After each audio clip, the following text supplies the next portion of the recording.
We have a devastating New York Yankees update as the New York Yankees are about to make some serious changes to this team, as the Yankees have just gotten one of the worst news breaks that they could have gotten for this team right now, and Yankee fans are definitely terrified of this, and we are going to break all this down and what the repercussions are going to be. What's up, guys? Welcome back to Yankees Digest. It's Chris here, and we're going to jump right into things as always. Guys, if you're part of that 78.5% that's not subscribed to Yankees Digest, make sure to subscribe. We got daily videos like this and many more coming out every single day. You do not want to miss all this great Yankees content that we got for you. All that being said, let's jump into the video. There is a lot for us to go over today. Guys, the New York Yankees, they got a pretty devastating news update in regards to one of the best players on their team this season in Luke Weaver. Weaver was known to hurt his hamstring against the Dodgers when he was warming up. He didn't even end up going in the game because he hurt it warming up, and the general consensus is that it wasn't too big of a deal, that he was going to be all right, and that it was just something that was tweaked probably, and maybe he'd be out a few days, but it initially looked like he would not be on the IL at all. However, we then got a news update from Jeff Passan, which kind of destroys all of our hopes and dreams, as it was revealed by Passan that New York Yankees closer Luke Weaver is expected to be placed on the IL after injuring his hamstring warming up Sunday night. Weaver underwent an MRI and could miss 4 to 6 weeks, though the initial timetable will be determined on Tuesday. Now, obviously, today is Tuesday, so we will get the official timetable. But it does appear that the Yankees will be without Luke Weaver for at least the next month, meaning the next time we see Luke Weaver pitch is going to be sometime around July 4th weekend, where the New York Yankees and the New York Mets do face off.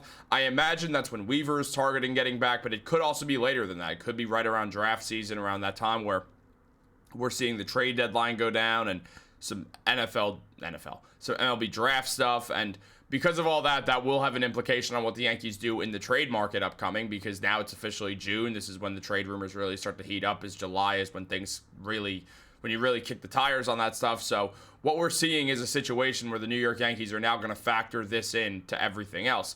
Now, yes, Weaver's going to be back well ahead of the postseason, which we know, and that is good, but at the same time, you don't exactly want to bank on Luke Weaver just coming back from this hamstring injury and everything being great. You don't know what's going to happen with the bullpen now. Luke Weaver is your best arm out of the bullpen, so it does lead to major causes for concern for this team. As we know, this could be 4 to 6 weeks, and that's a problem because Luke Weaver, he has a 1.05 ERA this season. He's pitched 25.2 innings, has 24 strikeouts, and has a whip of 0.701. Weaver has been phenomenal for the New York Yankees, and he will be when he gets back from this injury as well.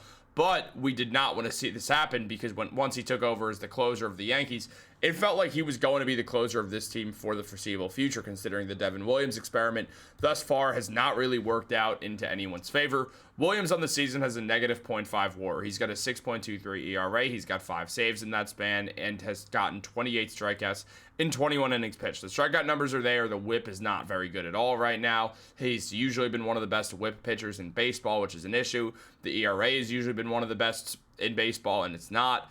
Devin Williams has struggled mightily since coming to the New York Yankees. Now, maybe it's because he had to shave his beard briefly. Maybe it's because playing for the Yankees, some guys just can't get it going. But it has been problematic. Now, Gary Phillips mentioned that Williams has been much better since being stripped of closing duties, not permitting an earned run in 13 of his last 15 games. Williams also has a 1.80 ERA over his last 11, though he did wobble his way through a save in Anaheim on May 27th, allowing 2 runs to the Angels.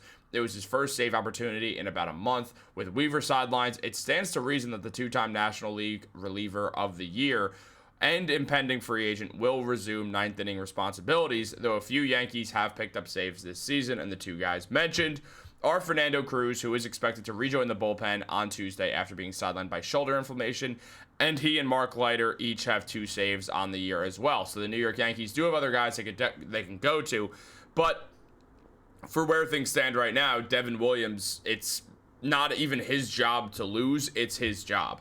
Devin Williams once again gets a chance to be the Yankees closer, and we all kind of knew this was going to happen eventually. It never felt like once the Yankees moved Weaver to closing duties, it meant that he was a lock to stay there for the rest of the season. There was always kind of this thought in the back of everyone's minds that at some point Williams is going to get it together. He's going to start pitching really well, and very likely could start pitching better than Weaver, but that didn't happen because of the way that Weaver was pitching. Even though Devin Williams has been great recently in that 8th inning role, he did struggle that 1/9 inning that he came in and pitched, and on top of that, Luke Weaver was consistently awesome. So it became this situation where it's like, all right, we're never going to see Devin Williams start to close again, was the one thought. But here we are. Now Luke Weaver's out and Devin Williams is back in. Williams has a chance to take that closing role back. He's an impending free agent, and he was initially looked at as a guy who was probably going to get paid a ton of money in the offseason. Now that's not exactly the case for Williams. I mean, with a bad ERA and a bad whip and someone who's been losing their spot as a closer to a guy who wasn't even the Yankees' full-time closer last year, and Weaver took over for Clay Holmes, and everything just kind of started to scream, okay, well, Devin Williams clearly is about to lose out on a ton of money based off an awful contract year. But now he's got a chance to really show something once again. If Williams can get things going and keep things going, then he'll probably stay the closer once Luke Weaver comes back, and Weaver will get moved back to the 8th inning role. Weaver is a bit more of a versatile guy. You can pitch him for more than one inning if you want to, and you could also move him around wherever you need Weaver to go. He's happy doing anything. He started in his career. He's been mainly a relief pitcher, but he hasn't really been a closer for that long. He's only ever been a closer with the New York Yankees, and the only reason that Luke Weaver ever was a closer is because Clay Holmes was sucking it up. What happens? Devin Williams starts to suck it up. Luke Weaver comes in. Luke Weaver gets hurt. Devin Williams is back. This is his moment. Now, in days that Williams is not pitching, we will see Fernando Cruz jump in there. He'd be the next up guy as the closer. He's got a 2.66 ERA this season, 35 strikeouts in 23 innings pitched, and a whip under 1. In reality, you look at these numbers and you compare him to these numbers, and you think, oh, well, it's obvious who should be the closer if you just look at the numbers. But once you attach the names and the past to them, it does become a bit more of a stickier situation. Now, again, Cruz has only ever closed games with the Yankees. He's closed 2. He'll probably become the 8th inning guy mainly with Weaver out, and Williams is the closer. I think that makes the most sense, but we will see Fernando Cruz move around a little bit based off matchups, and same thing goes for Mark Leiter. All 3 of these guys, including Weaver, all 4 of these guys are righties, so there's not some big thing there.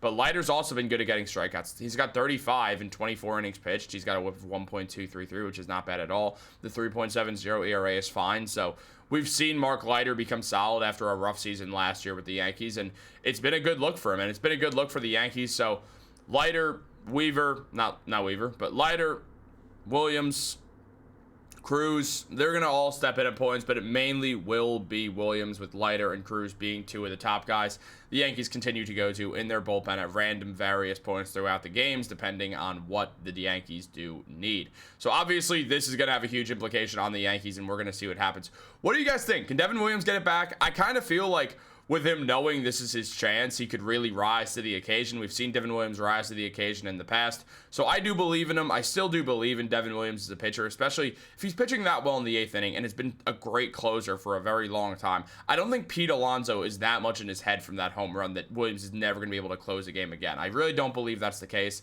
and I do think that we will be able to see Devin Williams get it back. But hopefully that happens. Guys, what do you think is going to happen? Let me know in the comments down below. Like this video, subscribe, turn on post notifications. Have a great day, and go Yankees.